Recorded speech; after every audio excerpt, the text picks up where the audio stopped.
அஸ்ஸலாமு அலைக்கும் வரஹ்மத்துல்லாஹி வபரகாத்துஹு. ஒரு முக்கியமான செய்தி. இப்போது பாத்தீங்கன்னா மத்திய கிழக்கு நாடு முழுவதுமே ஒரு பெரும் போர் சூழ்ந்து கிடக்கு.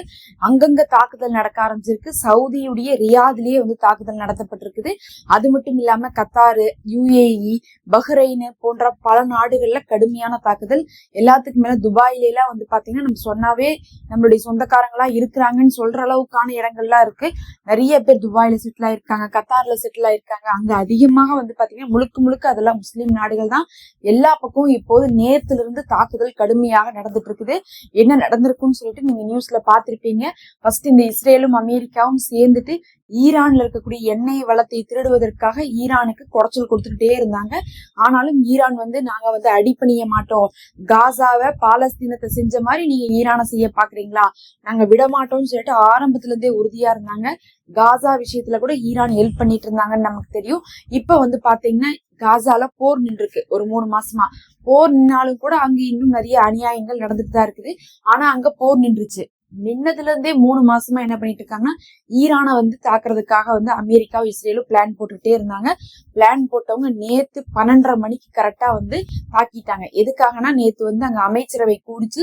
அதனால அந்த அமைச்சரவையில தலைவர் இருந்திருக்காரு. அந்த நாட்டுடைய தலைவரை சுப்ரீம் லீடர் ஆயத்துல்லா குமேனி அவர்களை குறி வச்சு தாக்குறதுக்காக நேத்து ஆரம்பிச்சாங்க.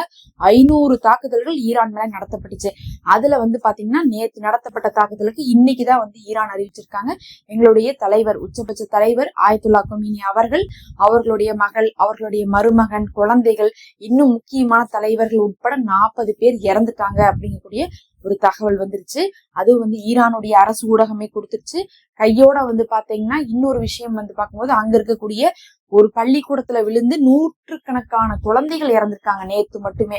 எல்லாருமே பாத்தீங்கன்னா முஸ்லீம் தான். அவங்களும் ஷியா முஸ்லீம். அவங்க பாத்தீங்கன்னா நபி ஸல்லல்லாஹு அலைஹி வஸல்லம் அவர்களுக்கு பதிலாக அலி ரலியல்லாஹு அன்ஹு அவர்களை நபியா ஏற்றிருப்பாங்க. அதுதான் அவங்களுக்கும் நமக்கு இருக்க வித்தியாசம். மற்றபடி அவங்களும் தொழுவாங்க, அவங்களும் அல்லாஹ் தான் வணங்குவாங்க, அவங்களும் நோன்பு வைப்பாங்க, எல்லாமே பண்ணுவாங்க. குரான் அவங்களும் ஓதுவாங்க, எல்லாமே அவங்களுமே பண்ணுவாங்க. இருந்தாலும் நமக்கு அவங்களுக்கு இருக்கக்கூடிய விஷயம், நாம சுன்னி முஸ்லீம், அவங்க ஷியா முஸ்லீம். அதனால பாத்தீங்கன்னா ஈரான் அவங்களும் நோம்போட தான் இருந்துட்டு இருக்காங்க. நேத்து 100கணக்கான குழந்தைகள் இருந்திருக்காங்க. 1000கணக்கான பொதுமக்கள் நேத்து ஈரான்ல இறந்திருக்காங்க. அவங்களுடைய உச்சபட்ச தலைவரும் சேர்ந்து இறந்துட்டாங்க. ஏன்னா ஒரு நாட்டுடைய தலைவர் இறந்தா அதோட அந்த நாடே கைவிட்டு போயிடுச்சுங்கிற நிலைமை வந்துரும். அதனால என்ன பண்ணிட்டாங்க, நேத்து உடனே ஈரான் தாக்குதலை முன்னெடுக்கிறாங்க. எங்க ஈரான் தாக்குதலை பண்ணாங்கன்னு பார்க்கும்போது டைரக்டா இஸ்ரேலுக்கு அடிச்சாங்க. இஸ்ரேல் ஈரான்ல இருந்து 2000 கிலோமீட்டர் இருக்கு. அதனால டைரக்டா ஏவுகணையை அடிச்சாங்க. அடிக்கும் போது அங்க யூதர்களுக்கெல்லாம் பாதிப்பு ஏற்பட்டுச்சு. ரெண்டாவது அமெரிக்காவும் சேர்ந்துதான் இஸ்ரேலோட அடிச்சிருக்காங்க போது அமெரிக்காவை டைரக்டா அடிக்க முடியுமான்னு அடிக்க முடியாது. ஏன்னா அது பல்லாயிரம் கிலோமீட்டர் தூரத்துல அமெரிக்கா இருக்கு. அமெரிக்கா மேப்ல ஒரு மூலையிலயும் ஈரான் ஒரு மூலையிலயும் இருக்குது. அதுக்கு போகக்கூடிய ஏவுகணை இன்னும் ஈரான்ட்டு முழு தயார் நிலையில இல்ல அப்படின்னு சொல்லிட்டு சொல்லப்படுது. அதனால என்ன பண்ணாங்கன்னா அமெரிக்காவுக்கு யாரெல்லாம் இடம் கொடுத்து வச்சிருக்காங்களோ அவங்கள அடிக்கிறாங்க. அதை இன்னைக்குலாம் அடிக்கல, முன்னாடி இருந்தே சொல்லிட்டு தான் இருந்தாங்க. நீங்க மட்டும் அமெரிக்காக்கு இடம் கொடுத்து வச்சா முஸ்லீம் நாடுன்னு கூட பார்க்க மாட்டோம், அடிப்போம்னு சொல்லியிருந்தாங்க.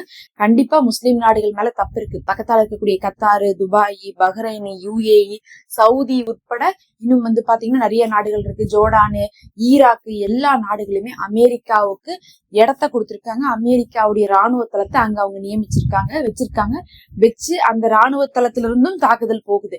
அதனாலதான் என்ன பண்ணிட்டாங்க, அடுத்து அந்த ராணுவ தளத்துல இருந்து ஈரானுக்கு தாக்குதல் வரும் அப்படிங்கறதுனால மத்திய கிழக்கு நாட்டிலேயே அமெரிக்கா இருக்கக்கூடாதுன்னு சொல்லிட்டு அமெரிக்காவுடைய ராணுவ தளங்கள் இருக்கக்கூடிய முஸ்லீம் நாடுகள் மேல இப்போது ஈரான் அட்டாக் பண்ணிருக்காங்க. அதுவும் நாடுகள் மேல அட்டாக் பண்ணல, அமெரிக்காவுடைய தளத்தின் மீதுதான் அட்டாக் பண்ணிருக்காங்க. இருந்தாலும் அங்க இருக்கக்கூடிய ஏர்போர்ட், பக்கத்தால இருக்கக்கூடிய பொதுமக்கள்னு சொல்லிட்டு எல்லாருமே பாதிக்கப்படுறாங்க. எப்படி ஈரான்ல ஆயிரக்கணக்கான மக்கள் இறக்குறாங்களோ அப்ப பதிலுக்கு அவங்க அடிக்கும் போது அந்தந்த இடத்துல கத்தார்ல இன்னைக்கு 2 பேர் இறந்துட்டாங்கன்னு செய்தி வந்திருக்கு. அவங்க முஸ்லீம் தான், பொதுமக்கள் தான். அவங்க பாத்தீங்கன்னா வெளிநாட்டுல இருந்து கூட போய் அங்க தஞ்சம் அடைஞ்சிருக்கலாம் வேலைக்காக.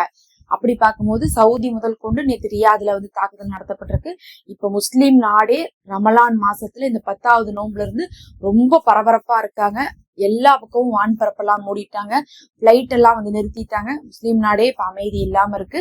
துவா செய்யுங்க. எல்லாருமே நோன்பு வச்சிருக்காங்க. அவங்களும் ஈரான்ல இருக்கக்கூடிய மக்களும் பாவம் தான். ஈரான் வந்து அடிக்கிறாங்கன்னு நம்ம சொன்னோம்னா அதுக்கு ஒரு காரணம் இருக்கு. ஈரான் அடிக்கிறதுக்கு அமெரிக்காவுக்கு எதுக்குடா நீங்க எல்லாம் வந்து இடம் கொடுத்து வச்சிருக்கீங்கன்னு சொல்லிதான் அடிக்கிறாங்க. ஏன்னா அங்க இருந்துட்டு தான் இவங்களை ஈரான் அடிக்கிறாங்க, பக்கத்தால இருக்கக்கூடிய நாடுகள்ல இருந்து. அதனால வந்து ஈரான் வந்து பக்கத்தால இருக்கக்கூடிய நாடுகளை நோக்கி தான் அடிக்க முடியும். அமெரிக்காவுடைய தலைமை இருக்கிறதுனால அங்க அடிச்சிருக்காங்க. இருந்தாலும் பேரிழப்புகள் ஈரானும் சுமந்து கொண்டிருக்கு. இப்ப முஸ்லிம் நாடுகளுமே வந்து சவுதி, UAE, கத்தார், பஹ்ரைன் எல்லாருமே சேர்ந்து அறிவிப்பு கொடுக்க ஆரம்பிச்சிட்டாங்க. எங்க மக்களுக்கு வந்து இடையூறாக இருக்கு, நீங்க நிறுத்துங்க, எங்கனால முடியல, நாங்க அமெரிக்காவோட சேர்ந்து உங்களை தாக்க ஆரம்பிச்சிருவோம் அப்படிங்கிற மாதிரி எல்லாம் கொடுக்குறாங்க. இதெல்லாம் வந்து பாத்தீங்கன்னா ரொம்பவே வந்து நிலைமை மோசமா போயிட்டு இருக்கு. முஸ்லிம் நாடுகளுக்கு நடுவுல ஒத்துமை இல்லைங்கிறது தான் முக்கியம். ஒரே ஒரு இஸ்ரேல் அப்படின்னு சொல்லக்கூடிய யூத நாட்டுக்கு ஒரே ஒரு அமெரிக்கா அப்படிங்கக்கூடிய ஒரு நாடு சப்போர்ட் பண்ணி என்ன வேணா சாதிக்கிறாங்க. அங்க மத்திய கிழக்கு முழுவதும் முஸ்லிம் நாடுகள் இருந்து கூட ஒத்துமை இல்லாம மாத்தி மாத்தி அடிச்சுக்கிறாங்க. அவர்கள் அனைவருக்காகவுமே நம்ம வந்து துவா செய்ய வேண்டும். கண்டிப்பா அமெரிக்காவுடைய கைக்கு ஈரான் எல்லாம் போயிடவே கூடாது. அது ரொம்ப ஒரு மோசமான ஒரு நிலைமையை தான் முஸ்லீம் நாடுகளுக்கு கொடுக்கும். சவுதி போன்ற முதன்மையான நாடுகள் இருந்தும் கூட எதிர்த்து பேசுற தைரியம் ஈரானுக்கு தான் இருந்துச்சு, அமெரிக்காவை. ஆனா இன்னைக்கு வந்து பார்க்கும்போது நிலைமை மாறிட்டு இருக்கு. எல்லாருமே அங்க மத்திய கிழக்கு நாடும் முஸ்லீம் நாடுகளுமே நல்லா இருக்கணும்னு சொல்லிட்டு துவா செய்யுங்க. மக்கள் எல்லாம் நோன்புல கஷ்டப்பட்டு இருக்காங்க. சவுதி மட்டும் இல்ல, துபாயில போய் நியூஸ்ல போய் பாருங்க, ஒரே தாக்குதல் நடந்து கொண்டு இருக்குது. நம்ம மக்கள் எல்லாம் அங்க இருந்துட்டு இருக்காங்க. அதனால நோன்பு காலத்துல அவர்களுக்காக துவா செய்யுங்க.